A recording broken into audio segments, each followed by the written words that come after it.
నడపడం వల్ల వాళ్ళకే కాదు ఎదురుగా ఉండే వాళ్ళకు కూడా ఈరోజు ప్రమాదం జరుగుతున్నది. కాబట్టి ఈరోజు మైనర్లు బండ్లు నడపడం లేదా డ్రంక్ అండ్ డ్రైవ్లో బండ్లు నడిపే వాళ్ళని నియంత్రించాల్సిన బాధ్యత పోలీసుల మీద ఉన్నది. వాళ్ళ మీద కఠినంగా కూడా వ్యవహరించాలి. స్పీడింగ్తోని మీరు చలానాలు వేస్తున్నారు, కానీ సంవత్సరం అయిన తర్వాత డిస్కౌంట్స్ ప్రకటిస్తున్నారు.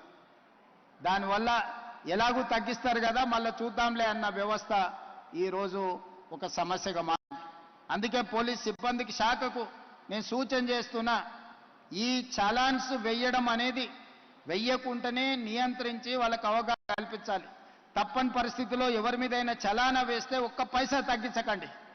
మూడవది, వాళ్ళ బ్యాంక్ అకౌంట్స్తోని డైరెక్ట్గా డిపార్ట్మెంట్కి సింక్రనైజ్ చేయండి. ఎప్పుడు చలానా పడితే ఆటోమేటిక్గా వాళ్ళ అకౌంట్లోకి వెళ్ళి డిడక్ట్ అయ్యి పోయే విధంగా ఈరోజు బండి రిజిస్ట్రేషన్కి వచ్చినప్పుడే ఆ బండి యజమాని యొక్క ఖాతాను మీరు తీసుకోండి.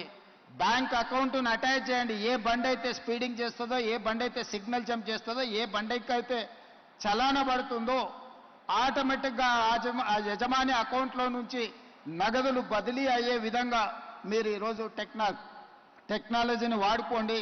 బ్యాంకులను కూడా సమన్వయం చేసుకోండి. లేకపోతే ఈ ప్రమాదాలను నియంత్రించడం కష్టమవుతుంది. ఇలాంటి ప్రమాదాలకు పాల్పడే వాళ్ళ పట్ల కఠినంగా వ్యవహరించాలి. పిల్లలకు వాహనాలు ఇచ్చి ప్రమాదాలకు కారణమైతే వాహన యజమాని మీద కూడా కేసులు కట్టాలి. అప్పుడే చిన్నపిల్లలకు అందుబాటులో వాహనాలు పెట్టడం మానేస్తారు.